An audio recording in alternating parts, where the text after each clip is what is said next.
ఓం శ్రీ కల్కి అగస్తీసాయ నమో నమః. 103వ దినము. 108 దినముల ఆత్మగాయత్రి సాధన చేసే శిష్యులకు, 48 దినముల ఆత్మగాయత్రి నోమును చేయుచున్న ప్రియమైన శిష్యులకు శ్రీ నీలాయతాక్షి అనుగ్రహ భాషణం. ఓం శ్రీ నీలాయతాక్షియే నమో నమః. అనుగ్రహము నిండిన జీవనము ఆనందము నిండిన జీవనంగా ఉంటును. ఆద్యంతములు లేని ఈశ్వరునితో కలిసిపోయి మహదానందమైన జీవితాన్ని పొందాలి అంటే అందరూ మనసును సంక్షేపించాలి. తల్లి ఆదిశక్తి యొక్క ఒక కణముగా వెలిసి ఉన్న శ్రీ నీలాయతాక్షి అయిన నేను ఈ సమయంలో నా మూలముతో కలిసిపోయి పరిపూర్ణ ప్రశాంతతను పొందబోతున్నాను. కరుణ అనే శక్తులను అనుగ్రహించుటయే నా పని.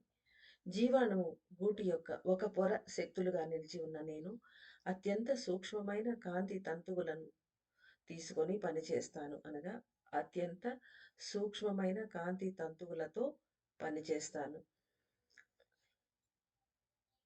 అత్యంత సూక్ష్మమైన శక్తులను అనుగ్రహించి కరుణ అనే వాకిలి తెరుచుకొనుటకు సహాయపడతాను. 5గురు పాలక దేవతలుగా తెలియబడుతున్న కామాక్షి, మీనాక్షి, విశాలాక్షి, కమలాయతాక్షి మరియు నీలాయతాక్షి మొదలైన 5గురు దేవతలము జీవాణువు గూడు అనబడు పీనియల్ గ్రంథిలోని 12 పొరలను పాలించుటతో పాటుగా ప్రాణ కణము నుండి వెలికి వచ్చి శిరస్సులో పరుచుకొని విస్తరించే 51 శక్తులను పరిపాలిస్తాము.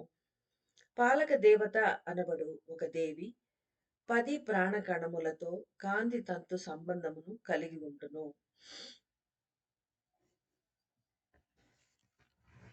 అంటే వీళ్ళు 5గురు కదా. ఒక్కొక్క దేవి కామాక్షి మొదలుకొని నీలాయతాక్షి ఈరోజు అమ్మ వరకు వీళ్ళు ఒక్కొక్క దేవి 10 ప్రాణ కణాలతోటి కాంతి తంతు సంబంధం కలిగి ఉంటుంది. అంటే ప్రాణ కణాలంటే వాళ్ళు అమ్మవార్లు. వాళ్ళతోటి సంబంధం మొత్తం 12 పొరల జీవాణువు గూడు. దుర్గమ్మ మొదటి పొర అన్నారు. రెండోది అన్నపూర్ణమ్మ రెండవ పొర అన్నారు. మరి వీళ్ళు ఈమెం చెప్పారు, నేను మేమందరం 5 మందిమి పాలక దేవతలము. 51 శక్తి స్థితులకు పాలక దేవతలము అని చెప్పారు. అందులో 50 మనకు లెక్కొచ్చింది. ఈమె కూడా జీవాణువు గూట్లో ఒక పొర. అది కూడా చెప్పారు పైన. సో, ఇది ఈమె అడ్రస్. పాలక దేవత అనబడు ఒక దేవి 10 ప్రాణకణములతో కాంతి తంతు సంబంధము కలిగి ఉండును. లైట్ ఫైబర్ కనెక్షన్ విత్ 10 జీవాణువులో ఉండే ఆటమ్స్ తోటి కనెక్షన్ ఉంటుంది. అంటే 10 మంది దేవతలతోటి. ప్రతి ఒక్క ప్రాణకణము రెట్టింపుగా పెరిగినను పాలక దేవతలైన 5గురు దేవతలు సంక్షేపించవలెను. అంటే ఒక్కొక్క ప్రాణకణం మళ్ళీ వాళ్ళు కూడా విస్తరిస్తారు.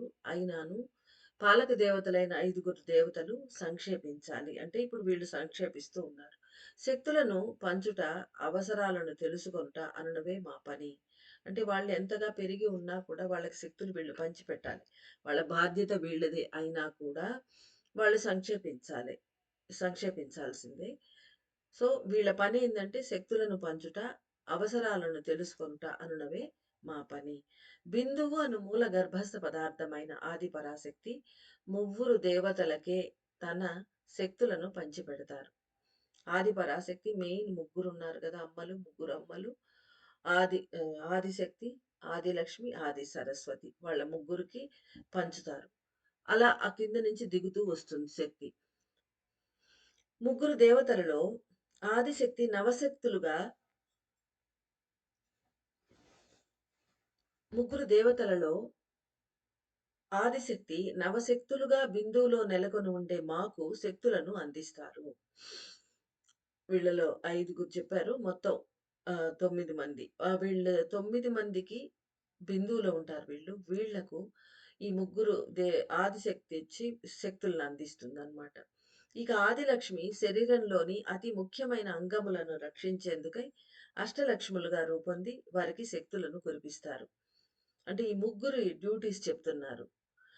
ఆది సరస్వతి దేవి శిరస్సు నుండి పాదం వరకు ఉన్న అన్ని అవయవములను కదిలేందుకు కావలసిన బుద్ధిని అందిస్తారు. ఇది మానవ శరీరంలో వీళ్ళు చేసే పనులను గురించి చెప్తున్నారు. జ్ఞాన అణువుల శక్తులను పెంచుతారు. పాలక దేవతల 5 మందికి నాయకత్వాన్ని వహించేది అంబుజాక్షి అను అఖిలాండేశ్వరి అయి ఉన్నారు. అంటే ఈ 5 మంది పాలక దేవతలకు కలిపి రూల్ చేసేది అంబుజాక్షి. మొట్టమొదట మనకు 3 ఏళ్ల క్రితం ఆహ్, ఆత్మగాయత్రి నోముకు ముందర మనకు మెసేజెస్ వచ్చినప్పుడు అంబుజాక్షి కామాక్షమ్మ మెసేజ్‌లో చెప్పారు. మీకందరికి గుర్తుంటే పాత మెంబర్స్‌కి. అంబుజాక్షిలో నేను నా హ్మ్. మీనాక్షిలో నేను కలుస్తాను. తర్వాత మేమందరం కలిసి అంబుజాక్షిలో వెళ్లి కలుస్తాము అని చెప్పారు. అంటే ఈమె రూలరు. వీళ్ళ 5 మందికి. అందుకని అప్పుడు అలా చెప్పారన్నమాట కామాక్షమ్మ. పాలక దేవతల 5 మందికి నాయకత్వాన్ని వహించేది అంబుజాక్షి అను అఖిలాండేశ్వరి అయి ఉన్నారు. కావున ఈ విశ్వంలో ఒక ఉన్నతమైన కదలిక జరుగుతున్నది అని అర్థం చేసుకోవాలి. ఒక పెద్ద మూవ్‌మెంట్, పెద్ద విషయం జరుగుతోంది. అంటే మొత్తం అన్ని బ్రహ్మాండం అదిరిపోతున్నట్టు విషయాలు జరుగుతున్నాయి. బ్రహ్మాండంలో విపరీతమైన వైబ్రేషన్స్, భూమి మీద, ఇతర గ్రహాల మీద కూడా విపరీతమైన వైబ్రేషన్స్ జరుగుతున్నాయి. కాబట్టి మనలో కూడా జరుగుతాయి. మనం కొంచెం కామ్‌గా ఉన్నామంటే మనకి ఏది అర్థం కావట్లేదు అని అర్థం. మానవులు కూడా పాలకులు, పాలక దేవతలు 5 మందికి నాయకత్వాన్ని వహించేది అంబుజాక్షి అను అఖిలాండేశ్వరి అయి ఉన్నారు. కావున ఈ విశ్వంలో ఒక ఉన్నతమైన కదలిక జరుగుతున్నది అని అర్థం చేసుకోవాలి. మానవులు కూడా ఒకరు నాయకత్వం వహించగా, కొందరు నేరుగా సంబంధం పెట్టుకొని పనిచేయగా, మరికొందరు వారి కింద పనిచేస్తూ ఉంటారు. ఇదంతా కూడా ఈ ప్రపంచం యొక్క కదలికయే అనియు, దేవతల పరిపాలనా విధానమును అనుసరించియే మానవులు కూడా ప్రవర్తిస్తుంటారు అనియు గ్రహించవలెను. శ్రీ నీలాయతాక్షి అయిన నేను అతి సూక్ష్మ శక్తులనే కలిగి ఉంటాను. జీవాణువు గూటిలో నిలిచి ఉండే నేను అంతరిక్ష శక్తులైన ఆత్మశక్తులను తీసుకొని వాటిని మూలకములుగా రూపొందించి 51 ప్రాణ కణములలో ఉన్న 10 ప్రాణ కణములకు అందిస్తాను. పైన చెప్పారు గదా అమ్మ! మేము ఐదుగురంలో మేము ఒక్కొక్కళ్ళం 10 ప్రాణ కణాలతో రిలేషన్ పెట్టుకుంటాము. అంటే వాళ్ళను రూల్ చేస్తుంటారు వీళ్ళు. కాబట్టి 51 ప్రాణ కణములలో ఉండేటువంటి 10 ప్రాణ కణాలు ఈమె అలాట్ చేసుకొని, వాళ్లకు ఆకాశంలో ఉండే ఆత్మశక్తులను తీసుకొని అందిస్తూ ఉంటారు. ఎందుకంటే అక్కడ యాటమ్స్ ఉంటూ ఉంటాయి అంతరిక్షంలో కాబట్టి అక్కడి నుంచి ఇస్తూ ఉంటారు. నా అత్యంత సూక్ష్మ శక్తి అనేది దేహంలోని 10 శక్తి కేంద్రాలలోకి పంపిణీ చేయబడుతుంది. ఎంతటి మేనేజ్‌మెంట్ వ్యవస్థ చూడండి వాళ్ళది. ఎంత నిర్దుష్టంగా, ఖచ్చితంగా చేస్తున్నారు. అప్పుడు మన శరీరం ఇంత బాగా ఉంది. 10 మంది దేవతలుగా విభజన చెంది పనిచేసే ప్రాణకణములన్నీ పీనెల్ గ్రంథికి, ప్రధాన గ్రంథి లేదా పిట్యూటరీ గ్రంథికి నడుమ గల 10 సర్కిల్ అణువులకు సూక్ష్మతరమైన ఆకాశ మూలకాలుగా పంచబడును. 10 మంది దేవతలుగా విభజన చెంది పనిచేసే ప్రాణకణములన్నీ పీనియల్ గ్లాండ్‌కి, ప్రధాన గ్రంథికి మధ్య ఉండే 10 సర్కిల్ అణువులు. 10 ఈ రౌండ్స్‌లో ఉంటాయి గదా! అణువులు 3, 3, 3 చొప్పున లాస్ట్‌లో ఒకటి అలా 10 రౌండ్స్ వర్తులాకారంలో ఉండేటువంటి ఆ వర్టెక్సెస్‌లా రూపంలో రౌండ్‌గా అమర్చబడి 10 సర్కిల్స్ ఉంటాయి. ఆ అణువులు వాటికి సూక్ష్మతరమైన ఆకాశ మూలకాలుగా పంచబడును. ఇక్కడ 10 మంది దేవతలు, 10 సర్కిల్స్. దీని మధ్య వివరణ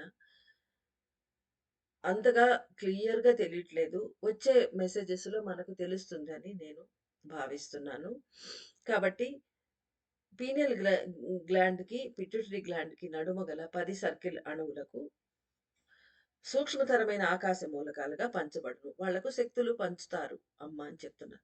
నా సంక్షేపణ అనేది శిరస్సులోని పలు దేవతలను సంక్షేపించును.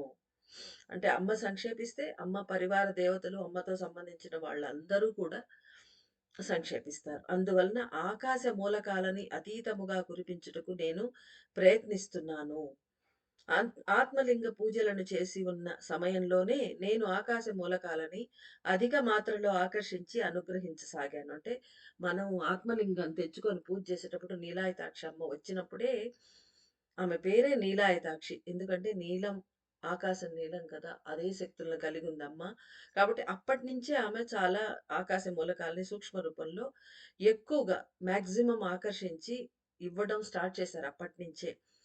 సో, శ్రీచక్ర ధ్యాన సాధన చేసిన ప్రతి ఒక్కరి శిరస్సులలో అగస్త్యుల వారు, ఆది కామాక్షియు బిందువులో అమరి దేవిని ఆహ్వానించి ఆహుతులు అను ప్రత్యేక శక్తులను అందిస్తూ తీవ్రంగా పనిచేస్తున్నారు. దేవి అంటే ఆది పరాశక్తి. ఆమెతో పాటు వీళ్ళందరినీ కూడా ఆహ్వానించి ఆహుతులు అను ప్రత్యేక శక్తులను అందిస్తూ తీవ్రంగా పనిచేస్తూ ఉన్నారు. దానికి తగినట్లే నేను కూడా నా శక్తులన్నిటినీ అనుగ్రహించిన తరువాత బిందువులో సంక్షేపించే ప్రయత్నం చేస్తాను. ప్రతి అమ్మ కూడా వాళ్ళు వెళ్ళే లోపల మొత్తం శక్తులను కురిపించి వెళ్తాను. మీరు బాగా తెలుసుకొని ధ్యానంలో నన్ను పిలిచి స్తుతించి తీసుకోండి అని చెప్తున్నారు. వాళ్ళు 2 చేతులతో మనకు అందిస్తున్నారు.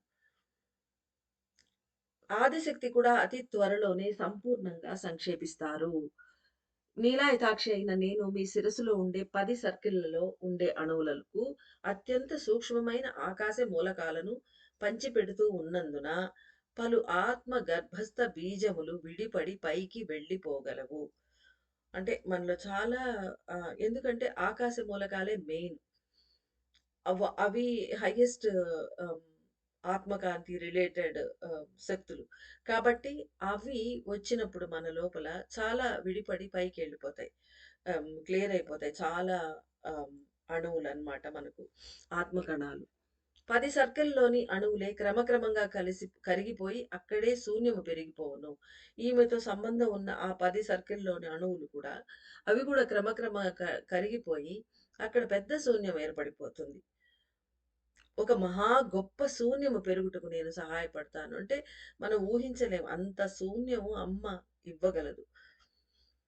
అందుకనే అంత శూన్యం పెంచగలదు కాబట్టి ఆమె మొట్టమొదట చెప్పారు, కరుణ అనే శక్తిని నేను కురిపిస్తాను. కరుణా శక్తులు అప్పుడే వస్తాయన్నమాట. శూన్యం ఎక్కువగా పెరగాలి. అప్పుడే అక్కడ శక్తులొస్తాయి. అప్పుడు కరుణ వాకిలి తెరుచుకుంటుంది. శిరసు మధ్య ప్రాంతమంతయు శూన్యముగా రూపొందినచో శూన్యకాంతితో అవి నిండిపోవును. అంటే 10 circles 2 main royal gland, pineal gland మధ్యలో ఆ శూన్యంలో ఉండే 10 సర్కిల్స్ అణువులు వెళ్ళిపోతే అంటే యుగాల శక్తులక్కడున్నాయి. యుగాలే ఉన్నాయక్కడ. 4 యుగాలున్నాయక్కడ. ఆ 4 యుగాలు అణువులు అక్కడుంటాయి. సో, అవి వాటిలో ఏమి కరుగుతాయో, ఎన్ని కరుగుతాయో మనకు తెలీదు. అవి కరిగినప్పుడు ఇంకెంతటి శూన్యం ఏర్పడుతుంది. యుగాల కాలం అక్కడ స్తంభించిపోతుంది బహుశా. అట్టాటి శూన్యం మన తలలో ఏర్పడితే అప్పుడు కరుణ వాకిళ్ళు తెరుచుకుంటాయి. అంటే మనం పూర్తిగా అప్‌సైడ్ డౌన్ మారిపోయేదానికి అవకాశం ఉంది. ఇంకా మన సహయోగం, మన సరెండర్. ఎంత సరెండర్ చేస్తామనే దాన్ని బట్టి. శిరస్సు మధ్య ప్రాంతమంతయు శూన్యముగా రూపొందించినచో, శూన్యకాంతితో అవి నిండిపోవును. ఒక నిజమేమిటంటే, నా సంక్షేపణ అనేది పలువురు దేవతల శక్తులను సంక్షేపించును. తద్వారా పలు అణువులను చుట్టి నిలిచి ఉండే కండరములు, నరములు అన్నీ శక్తిహీనమై కరిగిపోవును. అంటే లైట్ బాడీకి స్టార్టప్ అన్నమాట ఇదంతా. ఎప్పుడైతే ఈ కండరాలు, నరాలు అన్నీ కరిగిపోయి, తర్వాత మనం బతికే ఉంటాం. అవి లేకుండా మనకెట్లా బ్లడ్ అందజేసేదంటే, ఇంకా కాస్మిక్ బ్లడ్ పాకడం మొదలవుతుంది మన లోపల, ప్రవహించడం. కాబట్టి లైట్ బాడీ అవ్వడం మెల్లి మెల్లిగా స్టార్ట్. ఇది ఒక్కసారిగా మనం లైట్ బాడీ అయిపోయి దేవతలమైపోతాం అని అనుకోకూడదు. కాబట్టి మెల్లి మెల్లిగా ఇదంతా జరుగుతాయి. కండరాలు, నరాలు శక్తిహీనమై కరిగిపోతాయి. ఈ మార్పులన్నీ మనం యాక్సెప్ట్ చేసుకొని వీటిని ఎక్స్‌పెక్ట్ చేసి ఉండాలి. ఏ నొప్పులొస్తాయి, అది ఇది వస్తాయని. కాబట్టి భయపడాల్సిన అవసరం లే. మంచి లైట్ బాడీ కోసం ఇది ప్రాసెస్ జరుగుతోంది మన లోపల. ఒక లాబొరేటరీ లాగా. కాబట్టి accept it and go with the flow of divine flow. So, నా శక్తులు అయినటువంటి అత్యంత సూక్ష్మమైన ఆకాశ మూలకాలు అన్నీ ఎల్లప్పుడూ స్వల్పంగానే పంచబడును. అంటే ఆకాశ మూలకాలు చాలా శక్తివంతం కాబట్టి అత్యంత మినిమమ్ మాత్రలోనే పంచబడతాయంటున్నారమ్మ. కానీ ఈ సమయంలో నేను నా అన్ని శక్తులను అందించి తరువాత సంక్షేపిస్తున్నందున పీనియల్ గ్రంథికి ప్రధాన గ్రంథి అనగా పిట్యూటరీ గ్రంథికి నడుమ గల ప్రాంతమంతయు అతీతమైన అయస్కాంత కాంతి వలన కరిగి కలిసిపోవును. అంటే మళ్ళీ కొత్తవి రావాలిగా.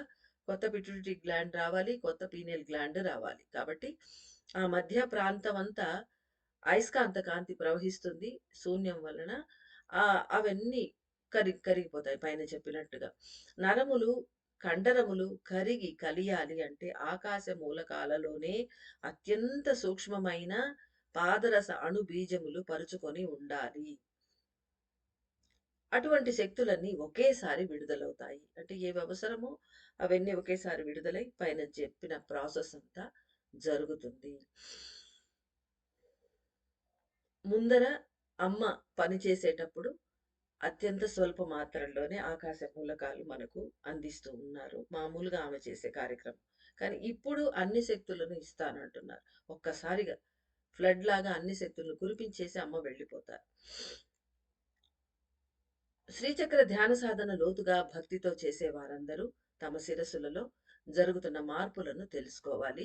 ఈ భూమిపై అనేక మంది మానవులు శూన్య ప్రదేశము పెరుగుటకు, శూన్యకాంతి పెరుగుటకు తపస్సులు చేసుకుంటున్నారు. అంటే మన గురించి కాదు, మనలో కూడా ఉండొచ్చు. కాబట్టి అనేక మంది, ఎంతో మంది మహాత్ములు తపస్సులు చేసుకుంటూ ఉన్నారు. ఇలాంటి ఒక సమయం కోసం వాళ్ళందరూ వెయిట్ చేస్తూ ఉన్నారు. ఎన్ని యుగాలుగా వెయిట్ చేస్తున్నారో ఎవ్వరికీ తెలీదు. కాబట్టి అందుకని మనము ప్రస్తుతం మనకి ఇన్‌స్టాంట్ మనదంతా. కాబట్టి శ్రీచక్ర ధ్యాన సాధన లోతుగా భక్తితో చేసే వారందరూ తమ శిరస్సులో జరుగుతున్న మార్పులను తెలుసుకోవాలి. ఈ భూమిపై అనేక మంది మానవులు శూన్య ప్రదేశం పెరుగుటకు, శూన్య కాంతి పెరుగుటకు తపస్సులు చేసుకుంటున్నారు. వారందరూ నా సంక్షేపణని తెలుసుకోగలరు. అలాగ తపస్సు చేసుకుంటూ ధ్యాన సాధనలు చేసే ప్రతి ఒక్క మహాత్ములు వాళ్ళందరూ అమ్మ సంక్షేపణను తెలుసుకోగలరు. అంటే వాళ్ళు రియలైజ్ చేసేయగలరు లోపల. నీలాయతాక్షి అయిన నేను నీలవర్ణపు ఆకాశాన్ని సూచిస్తాను. ఆకాశ మూలకాల్లో ఉండే అత్యున్నతమైన గర్భస్థ బీజ పదార్థమై నేను వెలుగొందుతున్నాను. ఆ లోపల అణు బీజ రూపంలో ఉండే ఆ అత్యంత ఉన్నతమైన బీజ శక్తి ఏది పదార్థమైన ఉందో అక్కడ అమ్మ ఉంటుందన్నమాట. అదే అమ్మ. అందుకని ఆమె ఇది ప్రసరింపజేయి. ఇది అర్థం చేసుకోవడం చాలా కష్టం. మనం ఒక పిక్చరైజ్ చేసుకుంటాం. ఒక అణువు ఉంటుంది. ఆ అణువు లోపల ఆత్మ గర్భస్థ పదార్థం అన్నారు. అది మళ్ళీ శూన్యం అన్నారు. అక్కడ వెలుగుంటుంది. ఆ వెలుగుతోటి ఏదైనా చేయొచ్చు. ఈ ప్రపంచాన్ని సృష్టించొచ్చు అంటున్నారు. కాబట్టి ఇది యానిమేషన్ చేయడం మన బుర్రకు అంత సులభం అయితే కాదు. చేయగలిగిన మహాత్ములు ఉండొచ్చు మనలో. కానీ చాలా కష్టతరమైన పని. కాబట్టి మళ్ళీ మళ్ళీ దాన్ని నమ్ముతూ ఒక మహాశక్తి ఉంది అనుకుంటూ దాన్ని మనం వీలైనంత మాక్సిమం యానిమేట్ చేసుకొని చూస్తూ దానికి సరెండర్ అయిపోవడమే. అప్పుడు అదే తనను తాను వ్యక్తం చేసి మనకు ఖచ్చితంగా ఒకరోజు చూపిస్తుంది. ఆ భరోసాతో మనం ముందుకు వెళ్దాం. కావున ఆకాశ శక్తులను పెంచుకొనుటకు ఎవరైతే ధ్యానము, తపస్సు వంటివి ఆచరిస్తున్నారో వారందరూ ఈ సమయంలో వారి శిరస్సుల్లో మార్పులను గ్రహించగలరు. ఈ భూమిపై ఇటువంటి ఒక స్థితి ఏర్పడుటకై అనేక మంది మానవులు తపస్సు చేస్తూ ఉన్నారు. వారందరికీ నేను నా సంపూర్ణ శక్తులను పంచి ఇస్తాను. అంటే నాట్ ఓన్లీ ఫర్ అస్, ఈ మహాత్ములందరికీ కూడా అమ్మ శక్తులనిస్తుంది. అదే విధంగా అందరూ ఇస్తారు. ఎందుకంటే యుగ మార్పు కోసమే వాళ్ళు తపస్సు చేస్తూ ఉన్నారు. కాబట్టి అందరూ అప్పాతోటి, అమ్మలతోటి కనెక్ట్ అయిన వాళ్ళే కాబట్టి. అనేక మంది ఎందువలన, ఏ విధంగా ఇది జరుగుతున్నది అని ఆలోచిస్తున్నారు. భూమిపై ఉన్నత శక్తులన్నీ ఒక చోట ఒకటిగా చేరి ఒక ఉన్నతమైన యుగ మార్పును జరిపిస్తున్నారు అని ఈ సమయంలో అనేక మంది గ్రహించగలరు. చాలా మంది ఇలా ఆలోచిస్తారు. ఇలా ఎలా జరుగుతోంది? ఎందుకు జరుగుతోంది ఇప్పుడు? ఇప్పుడు మాత్రమే ఈ 2025లో మాత్రమే ఎందుకు ఇలా జరుగుతున్నదని ఆలోచించే వాళ్ళు ఉన్నారు. కానీ భూమిపై ఉన్నత శక్తులన్నీ ఒక చోట చేరాయి. ఒక ఉన్నతమైన యుగ మార్పు జరిపిస్తున్నారు అని చాలా మంది దీన్ని గ్రహించగలరు. అంటే సాధన చేసేవాళ్ళు. నవశక్తులు కూడా సంక్షేపించిన పిమ్మట ఈ భూమిపై పలు ప్రాంతాలలో నివసించే అనేక మంది ఆధ్యాత్మికవేత్తలు, శాస్త్రజ్ఞులు అగస్త్య మహర్షుల వారి యుగ మార్పు పని వైపుగా వెదుగుతూ వచ్చి చేరగలరు. ఆల్రెడీ ఈ ప్రాసెస్ స్టార్ట్ అయిపోయింది. అనేక మంది శాస్త్రజ్ఞులకు లోపల వాళ్ళ కాన్షియస్‌లో తెలిసిపోతూ ఉన్నది. వాళ్ళు ఏదో పరిశోధనలు అనుకుంటున్నారు కానీ, అగస్త్య మహర్షుల వారి వైపే ఆకర్షితులై, ఆయన ప్రజ్ఞ వైపుగానే వాళ్ళు అడుగులు వేస్తూ వస్తున్నారు. ఇక ఆధ్యాత్మికవేత్తలు ఎలాగూ ఇందులో ఇండైరెక్ట్‌గా, డైరెక్ట్‌గా కనెక్ట్ అయిన వాళ్ళు అందరూ ఉన్నారు. కాబట్టి అందరూ ఈ యుగ మార్పు పని వైపుగా వెతుకుతూ వచ్చి చేరగలరు. మనతోటి చాలామంది ఆహ్, అనుసంధానం అయిపోయే సమయం దగ్గరలోనే ఉంది. ఎందుకంటే నా సంక్షేపణ అనేది ఉన్నతమైన ఆకాశ మూలకాల సంక్షేపణయే కాగలదు. సంక్షేపించే ముందు నేను వెలువరించే శక్తిని అనేక మంది తెలుసుకోగలరు. అంటే అమ్మది మెయిన్ ఆకాశం నుంచే మిగతా 5 మూలకాలు దిగొచ్చాయి కాబట్టి, మిగతా 4 కాబట్టి మెయిన్ మొట్టమొదటి సోర్స్ శక్తి ఆకాశ మూలకాలు. కాబట్టి అదే అమ్మ నీలాయతాక్షి. కాబట్టి అమ్మ సంక్షేపణ వల్ల పైన జరిగే మానవులందరిలో ప్రజ్ఞ మేలుకోవడం అనేది అన్ని రకాల మనుషుల ప్రజ్ఞ ఎవరైతే ఏదైనా వెతుకుతూ ఉంటారో, అది ఏది వెతుకుతున్నది వాళ్ళకి తెలియకపోయినా, ఆ ప్రజ్ఞకు తెలుసు అది తీసుకొనొస్తుంది కాబట్టి, ఇది ఎందుకు జరుగుతున్నదంటే, నా శక్తుల సంక్షేపణ వలననే అని అమ్మ నొక్కి చెప్తున్నారు. ఈ భూమినే కుదిపివేసే సంఘటన ఆఖరున ఆదిశక్తి సంక్షేపించే సమయంలో జరుగును. ఆదిశక్తి ఆహ్, ఆది పరాశక్తిలో కలిసేటప్పుడు జరుగుతుందనమాట. ఇక ఆది పరాశక్తే లోపల వెళ్ళిపోయిందంటే, ఈ భూమి కదిలిపోతుందనమాట. అలాంటిది జరుగుతుంది. మహాకాళేశ్వరుని వీర్యవంతమైన విస్తృతి జరిగే సమయంలో ఈ భూమిలో మార్పులు స్పష్టంగా తేటతెల్లంగా జరుగును. ఇంకా అమ్మ ఆదిపరాశక్తి వెళ్ళిపోవడం ఒకటి. ఇంకా అంతటి శక్తి లోపలికి బిందువులో వెళ్ళిపోతుంటే కండెన్స్ అయిపోయి అది కూడా. విస్తృతం అయ్యుంటే అది పల్చబారిపోయి ఆ వైబ్రేషన్ వేరే. ప్రసన్నమైన వైబ్రేషన్ అవి. ఈ అలా కాకుండా అన్ని శక్తులు ఒక చోటికి చేరిపోయి ముద్ద కట్టి అమ్మ లోపలికి వెళ్ళిపోతున్నదంటే అది ఊహించడానికి కూడా ఎవ్వరు వీల్లేనంతటి అలాంటి ఇది జరగబోతోంది భూమి పైన. మహాకాళేశ్వరుడు వెలికొస్తున్నాడు. ఇంక మహాకాళేశ్వరుడు వెలికొస్తే ఎలా ఉంటుందో మన ఊహకు అందదు. మహాకాళేశ్వరుని వీర్యవంతమైన విస్తృతి జరిగే సమయంలో ఈ భూమిలో మార్పులు స్పష్టంగా తేటతెల్లంగా జరుగును. దీనికోసమే వేచి ఉన్న అనేక మంది మానవులు జాగృతి చెందుతారు.